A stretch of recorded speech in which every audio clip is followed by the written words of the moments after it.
Sud Radio, la vérité en face, Patrick Roger. L'affaire MeToo commence au printemps 2017. Le mouvement émerge dans la foulée de l'affaire Weinstein. Des milliers de femmes écrivaient #MeToo. Les monstres, ça n'existe pas.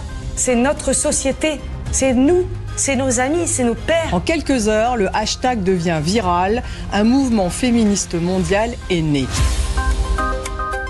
Oui, 2017-2018, ce mouvement MeToo. Philippe Bilger, vous avez voulu écrire avec ce petit livre, et aux éditions Héliopole, en fait, c'est ça. Me Too Much. Me Too Much. Point d'interrogation. Vous posez la question de...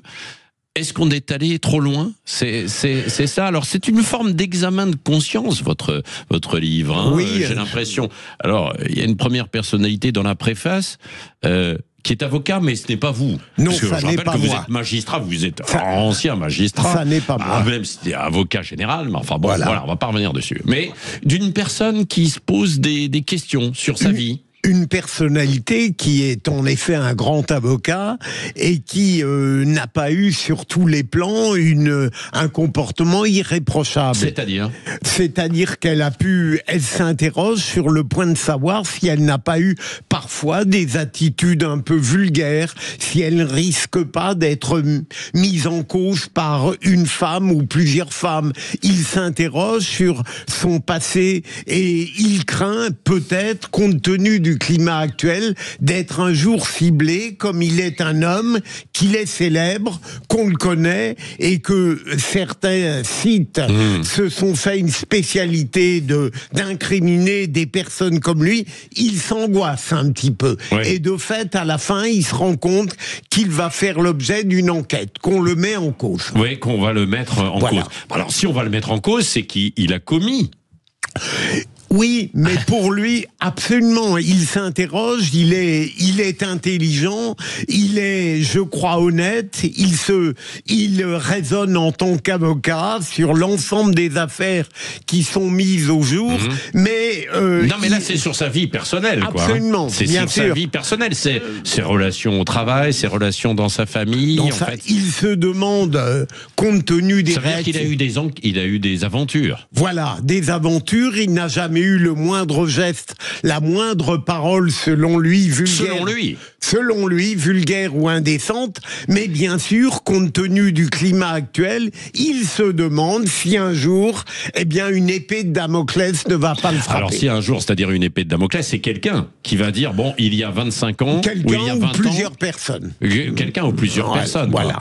Et alors, et quel est le problème ? Problème... Oui. Le problème, c'est que d'abord, il est décidé, lui, à se défendre mordicus s'il était mis en cause, et surtout, il s'interroge sur le point de savoir comment il pourra se défendre, parce qu'en réalité, aujourd'hui, et c'est un des excès du mouvement MeToo, dont pourtant vous avez eu raison de dire, Patrick Roger, qu'il faut conserver la pureté originelle, il se demande comment je vais pouvoir me défendre, puisqu'aujourd'hui, toute accusation faite par une femme est considérée immédiatement comme sincère et véridique. Alors, c'est parce qu'il y a des accusations qui sont eux aussi fondées. Alors, vous parlez de personnalité, bah oui, et vous les évoquez dans votre livre, par ailleurs, PPDA, Gérald Miller, Depardieu, d'une autre manière aussi, et dans le milieu du cinéma, il y a des personnes, bien sûr, qui ne sont pas exemples de reproches. C'est pas tombé de nulle part, les témoignages, en fait, de ces femmes, quoi. Alors, on peut... L'abbé Pierre, par exemple, c'est autre chose, mais bien sûr. Qui ont profité de leur position, peut-être, non ? Oui, mais c'est l'un des grands bienfaits du mouvement MeToo, c'est que je pense tout de même qu'aujourd'hui, les indécences, les vulgarités, voire les agressions sexuelles, et pire même, les viols, diminuent parce que les rapports de force et de pouvoir grâce à MeToo, diminue aussi. C'est un des bienfaits les plus importants de MeToo. Mais j'essaye d'imaginer dans la tête de ce grand avocat comment on peut se défendre. Alors, évidemment, s'il y a une procédure judiciaire, la présomption d'innocence doit jouer et il doit se défendre.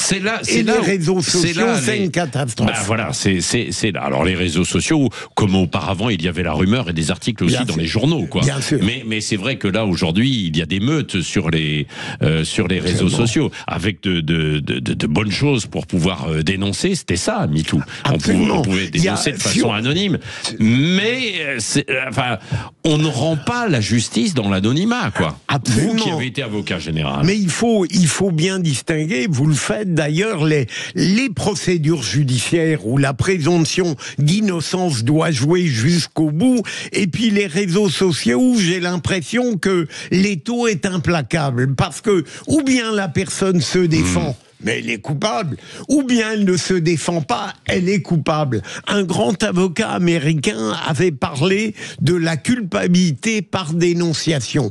Il suffit d'être mis en cause sur les réseaux sociaux et d'une certaine manière, on est coincé, on est ligoté. C'est surtout ce plan-là qui m'inquiète. Il y a des réputations qui ont été brisées peut-être avant l'heure et qui, en réalité, ne s'en relèveront pas. Alors, est-ce que cet avocat et vous-même aussi, par ailleurs, vous vous mettez dans la tête de femmes ou d'hommes d'ailleurs, qui ont pu aussi être victimes de harcèlement, d'agression à ce niveau-là, quoi. Absolument, et j'admets dans le livre que parfois j'avais envie de faire preuve d'un peu d'ironie à l'égard de ces femmes, de ces jeunes femmes qui 20 ans ou 30 ans plus tard découvrent qu'elles ont été agressées sexuellement. Mais certaines, parce que certaines n'ont pas pu en parler. Bien sûr, et en même temps, je les comprends, Patrick, parce que il est sûr que le climat de libération de la parole aujourd'hui facilite des révélations qu'on n'osait pas faire il y a 10, 15 ou 20 ans. Donc j'essaye, ce grand avocat, à cause de son métier, grâce à son métier, est à la fois dans l'inquiétude, mais en même temps, il cherche à être honnête et équitable. Oui, voilà. Et ça, alors, honnête et équitable, la justice, dans ces affaires, est-ce qu'elle peut l'être aujourd'hui ? Je l'espère. Je l'espère parce que, en tout cas, il faut qu'elle cesse radicalement de considérer qu'une parole de femme ou d'homme, dans le cas inverse, est forcément sincère. Ouais. On a le droit de l'examiner. Cette parole doit passer au crible de la preuve judiciaire. C'est fondamental. C'est tout ce que je réclame. Sauf qu'aujourd'hui, il n'y a plus de sérénité autour de ça. À partir du moment où beaucoup d'affaires sont médiatisées et sont sur l'ensemble des réseaux sociaux. Mais j'espère qu'elle reviendra. Tout de même. Vous pensez, vous avez confiance en la justice pour ça ? Oui, parce qu'il y a un moment où l'excès va nous contraindre. Mais vous croyez que nous sommes déjà dans l'excès ou pas ? Ah, on a été dans l'excès. Franchement, il m'a semblé que certaines mises en cause, je pense par exemple à, j'ai un nom, je parle d'Harry Habitant. On va en parler dans un instant. D'accord. Je parle d'un certain nombre de personnalités qui, même avant le moment du décret de leur culpabilité judiciaire, ont été traînés dans la boue, ont vu leur réputation professionnelle brisée. Ça n'est pas normal de subir une double peine. Oui, bien sûr. Est-ce que, Philippe Bilger, vous êtes expérimenté ? Bien sûr. Et donc, malheureusement, c'est mon âge qui vous permet de le dire. C'est ça, bien sûr. Vous êtes encore très jeune. Est-ce que vous pensez que vous auriez pu avoir la même vie que vous avez vécue si il y avait eu MeToo, qu'aujourd'hui, vous et votre entourage, vos confrères, etc., ou parce que dans les tribunaux, c'est un peu comme dans des hôpitaux, c'est un peu caricatural ce que je veux dire, mais quand même, comme dans des entreprises, il y a parfois en fait beaucoup d'abus et des abus de pouvoir. Et ça, vous avez dû forcément, d'une manière ou d'une autre, le voir, non ? Ah, mais en tant qu'avocat général, j'ai connu des moments... Même dans avocat général, en dehors des prétoires. Bien sûr. Alors, bien sûr, vous avez raison de me poser la question. Examen de conscience. Oui. Vous avez 2 minutes, Philippe Bilger. La vérité en face. On se dit les choses dans un instant. Ah, d'accord. Sud Radio, la vérité en face, Patrick Roger. L'humoriste et comédien Harry Habitant a été placé en garde à vue. L'acteur Harry Habitant bénéficie d'un non-lieu. La parole de la femme, c'est très important. Mais moi, je peux vous parler de mon histoire. Et mon histoire, c'est que j'ai été accusé à tort et j'ai été innocenté 3 fois. Vous le citiez, Philippe Bilger, pour à l'occasion de votre livre, Me Too Much, Me Too. Un peu, ça va peut-être trop loin. Point d'interrogation, c'est ce que vous évoquez, même si vous ne remettez pas en cause ça. Non, pas du tout. Et par rapport à Harry Habitant, c'est ce que vous dites, quoi. Je disais, on pouvait espérer un reflux, et en effet, il avait d'abord été mis en examen, puis témoin assisté, il a bénéficié d'un non-lieu. Donc c'est une des rares affaires où, je dirais, l'absence de preuves ou l'innocence ont été démontrées, et c'est un élément positif. Alors après, il y a des situations plus complexes, j'allais dire. Nicolas Bedos. Bon, autant PPDA, on verra ce que ça donnera, mais il y a quand même beaucoup plus de témoignages, etc. Alors, je ne sais pas jusqu'où ça ira, mais probablement... Pardon, un procès comme Gérald Miller. Nicolas Bedos, il y a eu justement ce procès pour une histoire qui est pas... Non, justement, Patrick, si vous le permettez, Nicolas Bedos me permet de répondre à votre précédente question.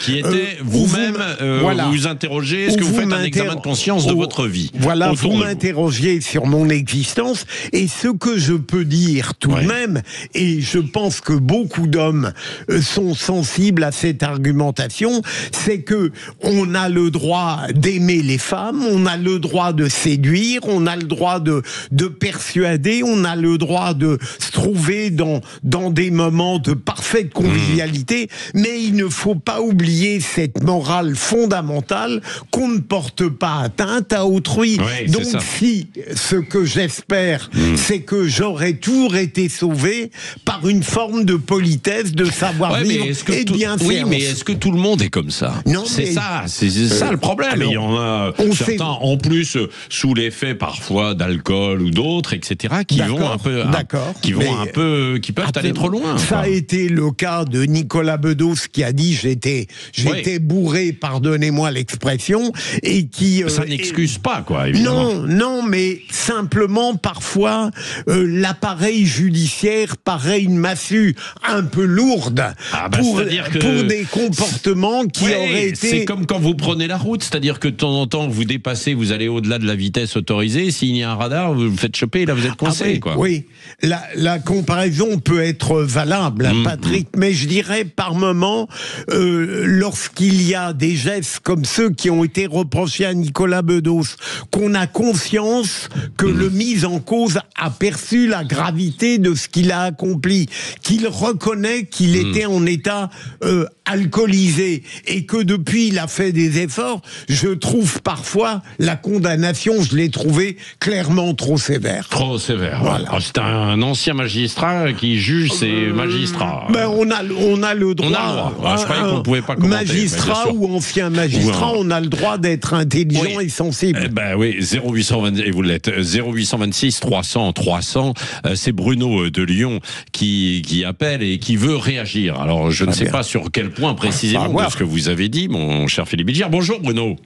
Bonjour Eric, bonjour Philippe. Bonjour. Alors, Patrick, pourquoi vous m'appelez Eric? Pardon, excusez-moi Patrick, excusez-moi. Je vous en prie. C'est l'émotion de vous entendre. Non, je voulais témoigner d'un cas personnel pour vous dire comment ça a ruisselé au niveau des citoyens lambda, on va dire. Donc concrètement, moi, mon épouse a quitté le domicile conjugal du jour au lendemain en plein MeToo, me laissant avec les enfants. Et pour justifier son abandon de domicile, elle a porté plainte contre moi pour violence conjugale. Et en fait, je suis rentré dans une spirale judiciaire qui était infernale parce que je passais mon temps à me justifier auprès de la justice d'accusations infondées auxquelles il n'y avait aucune preuve. Donc concrètement, ça a été audition au commissariat. Là, ils n'avaient pas de preuves, mais comme ils n'avaient pas de preuves, il fallait encore creuser. Le parquet a ensuite décidé une expertise psychiatrique pour moi, qui n'a rien donné. Et au final, comme il n'y avait toujours rien, ils ont décidé l'audition de ma fille de 6 ans. au commissariat. Donc en fait, à chaque fois, ils n'avaient rien, mais à chaque fois, il fallait absolument trouver quelque chose. Donc ils sont allés jusqu'à l'innommable, jusqu'à l'immondice, d'auditionner une fille de 6 ans. Ouais. Après la confrontation, après l'expertise psychiatrique, après l'audition. Et c'est que après l'audition de ma fille de 6 ans qu'ils ont dit, il y a vraiment rien, on va arrêter de creuser. Donc c'est bon, vous êtes. Parce que sans rentrer dans tous les détails, mon cher Bruno, mais vous étiez accusé par votre ancienne épouse, parce que j'imagine que vous avez divorcé en fait aujourd'hui, de quoi, de violence conjugale précisément, c'est ça? C'est pas alors de violence psychologique. Ah, psychologique, oui, parce qu'il y avait pas et d'emprise. Des trucs qui veulent strictement rien dire, mais on peut tout, voilà. Et en fait, moi, j'ai passé mon temps à prouver ces fausses accusations, et ce qui m'a frappé, moi, en tant que citoyen lambda, c'est qu'en fait, elle n'apportait jamais aucune preuve de ces accusations, mais moi, je passais mon temps à me justifier. Et en fait, c'était infernal. Et le parquet s'est dit, non, il y a absolument un coupable, fallait creuser, alors qu'il n'y avait rien. Comme quoi, il y a eu une justice qui a été rendue dans votre affaire. Alors vous, Bruno, vous n'êtes pas une personnalité, donc vous avez été moins sur les réseaux sociaux, etc. Même si vous l'avez dit, ça a été un enfer et ça a gâché évidemment votre vie aussi, et on le comprend. Mais alors quand ça va, et ce qu'évoque Philippe Bilger sur la dénonciation sur les réseaux sociaux, c'est là où c'est bien sûr, c'est accablant, quoi. Hein. Absolument. La situation de Bruno n'est pas tout à fait comparable au thème que j'évoque dans ce livre, mais là où il m'intéresse profondément, c'est lorsqu'il évoque l'emprise. J'ai eu le sentiment que dans les affaires intimes ou sexuelles, l'emprise est trop souvent devenue une preuve quand il n'y en a pas. Et au fond, une femme se dit il n'y a rien, elle considère qu'elle a été agressée, mais elle n'a pas de preuve, elle dit j'étais sous emprise. Non mais c'est vrai. Et à côté de ça, il ne faut surtout pas non plus ignorer qu'il y a beaucoup de violences intraconjugales. Ça a explosé et la libération de la parole fait que l'on s'aperçoit qu'il y a beaucoup de situations. Merci en tout cas, Bruno, c'était courageux aussi de votre témoignage sur Sud Radio 0826 300 300. Vous le savez, le standard, vous êtes ouvert en permanence, bien sûr, sur Sud Radio. Et cet après-midi encore, il y a beaucoup de témoignages autour de ce sujet chez Valérie Expert de 14h à 16h et chez Alexandre Delevanne et Marie ensuite de 16h à 17h. Philippe Bilger, révisez bien pour ce soir avec les vraies voix qui sont impitoyables avec vous. Oui, juste un mot. Alors un mot. Au fond, ce petit livre, c'est simplement pour sauver profondément ce que MeToo a de salubre et de positif. Voilà, et c'est moins de 10 € et c'est positif. Voilà. Allez-y, vous pouvez vous l'offrir. Allez, dans un instant, Valérie Expert, Gilles Gansman et notamment, on va parler des médias dans un premier temps, avant les débats, la comédienne Véronique Jeunesse. À mon avis, il va y avoir du sport.